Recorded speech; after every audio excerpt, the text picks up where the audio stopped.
या राष्ट्रवादीच्या बैठकीत नवाब मलिकांची हजेरी पाहायला मिळाली। तटस्थ असलेल्या नवाब मलिकांची राष्ट्रवादीच्या बैठकीत उपस्थिती पाहायला मिळाली।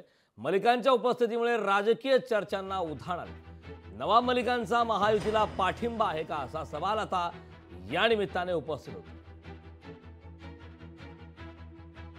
नवाब मलिकांचा महायुतीला पाठिंबा आहे का हा प्रश्न निर्माण होतो। खरं तर नवाब मलिक नेमके कोणत्या गटात हा प्रश्न राष्ट्रवादीमध्ये उभी फूट झाल्यापासून कायम आहे। मात्र आता राष्ट्रवादीच्या बैठकीमध्ये नवाब मलिक यांची उपस्थिती पाहायला मिळते आहे। त्यामुळे नवाब मलिक यांचा महायुतीला पाठिंबा आहे का हा प्रश्न आता या निमित्ताने निर्माण होतो।